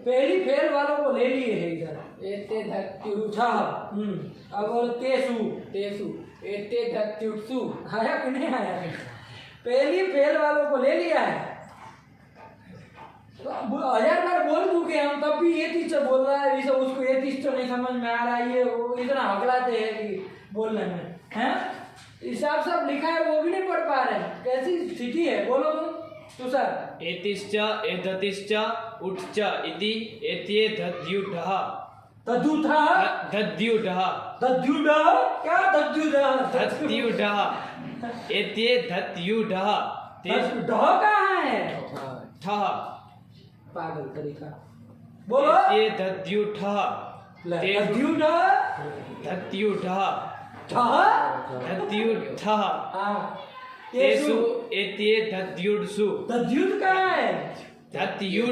दत्युट्सु सु तुम बोलो एतिश्च एतदिश्च उठ्च उठा लेंगे ज्यादा इधर एत्ये दत्युठः तेषु एत्ये दत्युट्सु एतिश्च एततिश्च उठ्च इति एत्ये धत्युठः तेषु एत्ये धत्युट्सु यही है और कुछ नहीं बाबू सरल है एक ही बात है बाबू समझ में आया ना सप्तमी है ना एक ही धत्युट्सु सप्तमी का बहुवचन एक ही पद है और कुछ नहीं एक ही धत्युट्सु और करेंगे तो समझ में आ जाएगा हम कहेंगे ये थी उठ क्या है ये सब लेकिन अभी अर्थ करते चलो अब किसका क्या आता है तो देखो इसके पूर्व में कौन है आज गुण गया है अष्टाध्यायी देखो हाँ हाँ और ऊपर देखो है आज गुण का आधा आएगा कि नहीं आएगा आएगा आज गुण का आधा आएगा उसका अर्थ क्या है अवर्णात्, इतना ही रहेगा ना, अवर्णात् मतलब अवर्ण से। क्या पर में हो, एति पर में हो, एधति पर में हो, चाहे उठ पर में हो, है ना। एति एधति चाहे उठ, सप्तमी है ना बाबू, इसलिए पर में ऐसा अर्थ करना है ना। अवर्ण से एति, एति मतलब क्या है आप कहेंगे, एति क्या है? तो देखो बाबू एक धातु है इन गतो धातु। कैसा धातु है? इन गतो, जैसे भू सत्ताय में ना, वैसे इन गतो एक धातु है, ठीक है ना। आप लोग कल रूपचंद्रिका में खोल करके याद करके आएंगे पूरे 10 वाला उसके। इन गतो धातु है, ठीक है ना। और एद धातु है इसका, यहाँ पर एद की मतलब क्या, एद धातु है। कैसा धातु है? एद धातु है। ये गति तो अर्थ है उसका, ठीक है ना, गति अर्थ में। इन धातु, एति मतलब इन धातु, और एदति मतलब एद धातु, ये हो। और ये उठ, उठ करके कोई आगम बागम होगा, जो भी होगा उठ, उस धातु नहीं है वो। इन धातु, एद धातु और उठ, इसमें से कोई भी यदि पर में होगा, किससे पर में? अवर्ण से पर में। आया कि नहीं आया? तो क्या होगा? तो देखो इसके पूर्व सूत्र में और क्या है, वृद्धि रहती है ना, तो वृद्धि रेखा देश, वृद्धि किसके स्थान में? तो पूर्व पर में। अभी आप लोगों को समझ में आना चाहिए, है कि नहीं है। अवर्ण से पर में एति हो, चाहे एधति हो, चाहे उठ हो। एति हो मतलब इन गतो धातु हो, एधति हो मतलब एद धातु हो, और उठ इसमें से कोई भी यदि पर में होगा, किसके पर में? अवर्ण से। तो पूर्व पर के स्थान में क्या आदेश होगा? यही अर्थ है इसका, और कुछ नहीं है बाबू, इतना ही इसका अर्थ। अवर्ण से पर में ईण धातु हो, अथवा एद धातु हो, अथवा तो उठ हो, तो क्या होता है? पूर्व पर्यवस्थाने इतना ही कह रहा है। आया कि नहीं आया? हो गया क्लियर? समझ में आया क्या? देखो इन गतो धातु निकालो तुम्हारा बाबू, रूपचंद्रिका में देखो।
मिला?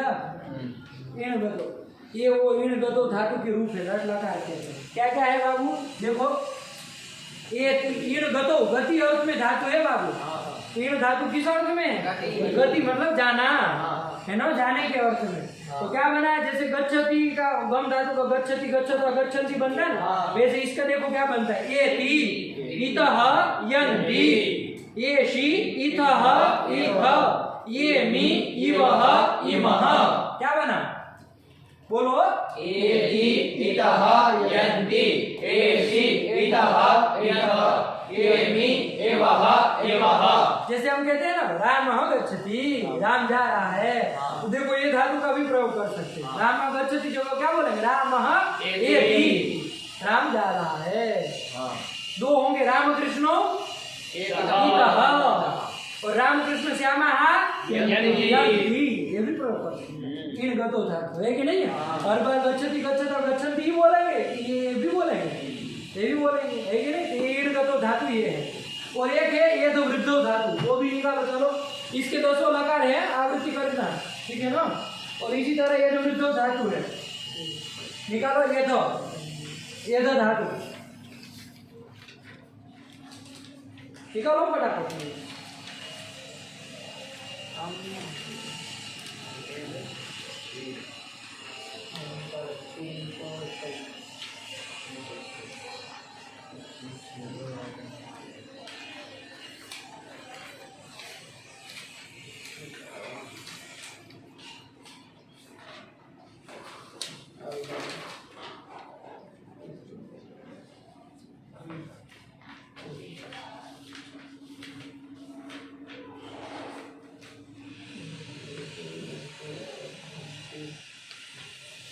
एध धातु मिला। एध धातु देखो क्या बन रहा है लड़ लकार में, एध से बोलो, एध से एध थे एध वे एधे एधा है एधा है, ये है। ऐसे 10 प्रकार इसके भी जाएंगे, ठीक है ना। चलो तो केवल पकड़ लीजिए कि ईड़ धातु और वो एध धातु, ठीक है ना, आवृत्ति में डाल दीजिएगा सब पे, ठीक है ना। अवर्ण से पर में ईड़ धातु हो अथवा एध धातु हो अथवा ऊर्ध्व पर में हो तो पूर्व पर में क्या होता है, वृद्धि रेखा होता है पूर्व पर के स्थान में। इतना ही अर्थ है। अभी दृष्टांत देखेंगे तो और समझ में आ जाएगा। वरदाचार्य क्या अर्थ लिख रहे हैं थोड़ा देख लिया जाए, है कि नहीं है।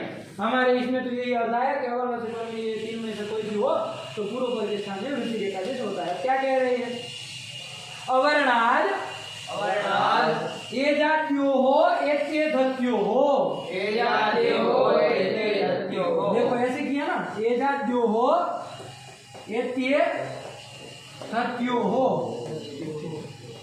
उठी चपरे ऐसे लिख दिए। उठी चपरे, ठीक है ना, यही रहेगा और कुछ नहीं है। देखो क्या अंतर कर दिया, अवर्णात ऐसे का ऐसे रखा अवर्ण से पर में।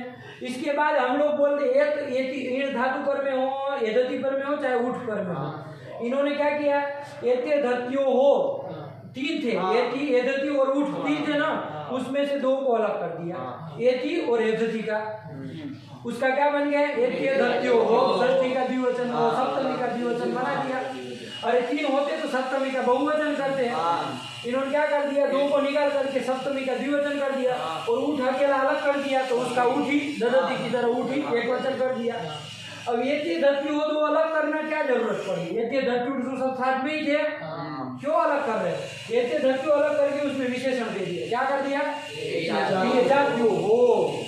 मतलब ये धातु और ये धातु कैसे होने चाहिए, ये जाति होने चाहिए। कैसे होने चाहिए, ये जाति होने चाहिए। ये जाति मतलब एच आदि में होना चाहिए। एच मतलब कौन कौन आएगा, ए ओ आई औ, ए ओ आई औ, ए ओ आई औ, ए ओ आई औ, ए ओ आई औ, ए ओ आई औ, ए ओ आई औ। एच में तो चारों आएंगे ना बाबू, ए ओ आई औ, ध्यान रखना। तो वो ईड़ धातु और एध धातु कैसे होने चाहिए, ये जाति होना चाहिए। मतलब ये वो ये उसके आदि में रहना चाहिए, है ना। उठ के लिए नहीं जोड़े, उठ पर में होना चाहिए। उठ कभी आजादी हो सकता है, नहीं। उठ कभी आजादी होगा, क्योंकि उठ का तो उठ आदि में क्या रहेगा, वो कभी आजादी नहीं हो सकती। उठ आजादी हो ही नहीं सकता। ये 2 आजादी हो सकती है, ईड़ धातु और एध धातु। ये कैसे हो सकती है, आजादी हो सकती है तो आजादी होने चाहिए। आया कि नहीं आया, घबराइए मत। अर्थ क्या हो गया, अवर्ण से पर में ये जाति ईड़ धातु हो अथवा एध धातु होने चाहिए अथवा तो उठ होना चाहिए। तो ऐसा होने पर पूर्व पर के स्थान में क्या होता है, होता है। इतना ही कह रहा है। अभी उदाहरण देख लिया जाए, फटाक से आप लोग समझ लेंगे, ठीक। चलो बस फटाफट इसको करके खत्म करना है, लगाइए। ऐसे धत्युट्सु का अर्थ आ गया। एक बार वरदाचार्य लिखा हो, बोलो, ये अवर्णात ये जात्यो हो, ऐसे तोड़ देना बाबू, हमने यहाँ तोड़ के लिखा ना, ऐसे ही याद करना, ठीक है ना। अवर्णात ये जात्यो हो, एते धत्यो हो, उठी च परे वृद्धि रेखा इतना, बस केवल तोड़े हैं यहाँ तो, ठीक। चलो बोलो, अवर्णात ए जात्यो हो, एते धत्यो हो, उठी च परे वृद्धि रेखा देशस्य। इतना ही अर्थ है ना बाबू, वृद्धि रेखा देशस्य।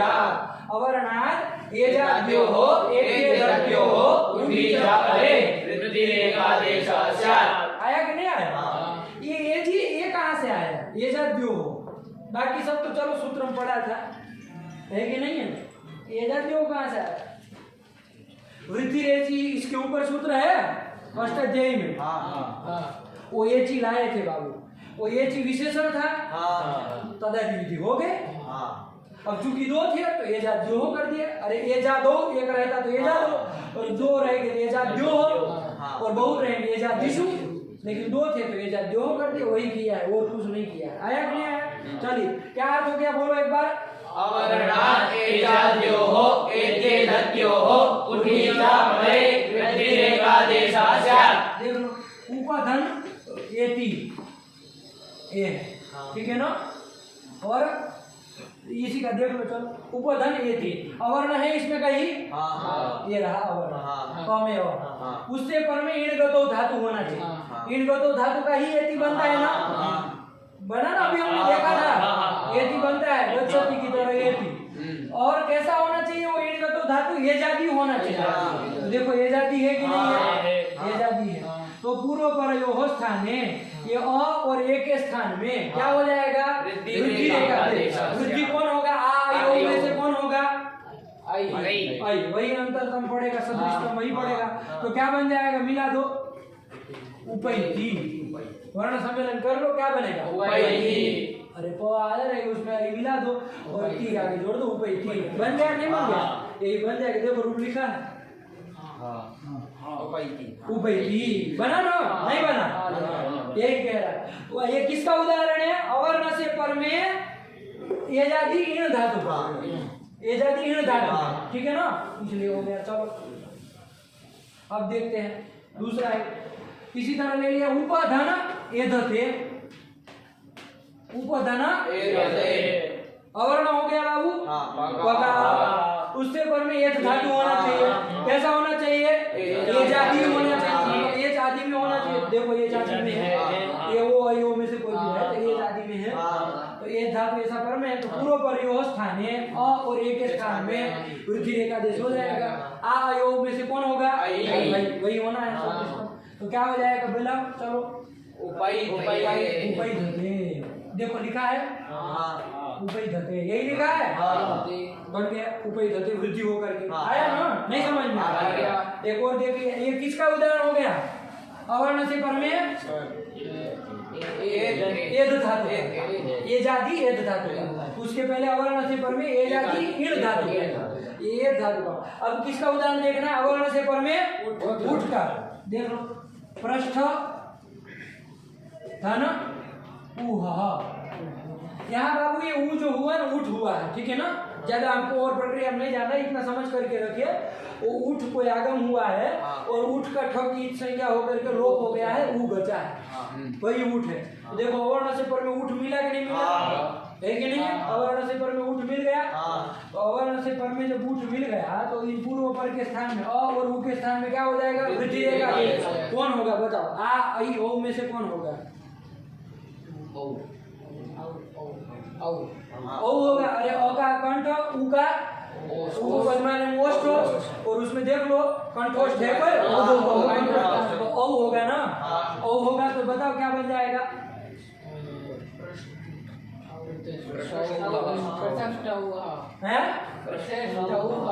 क्या बोलो?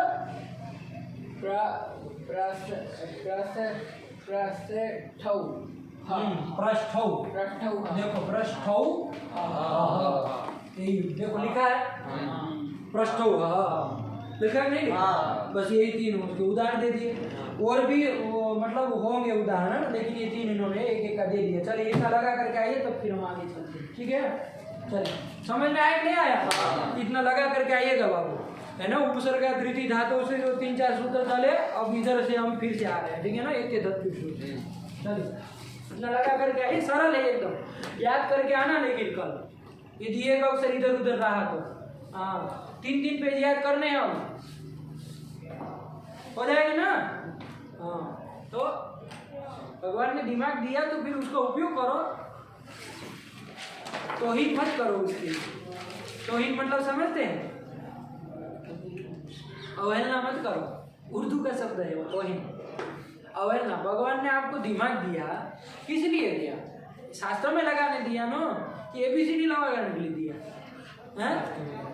इसलिए आपको भारतवर्ष में जन्म दिया है कि मतलब आप अंग्रेज हो जाइए, वहीं बना तो फिर अमेरिका उधर उधर, इधर पैदा इसलिए थोड़ी किए। लिख लो इसको, अवर्णाद ये जात्यो हो एत्य दत्यो, ऐसे ही याद करना। अवर्णाद ये जात्यो हो एत्य दत्यो हो ऊठी चपये वृद्धि रेखा देश। बस खाली 2 जगह तोड़ा, बाकी तो वैसे के वैसे।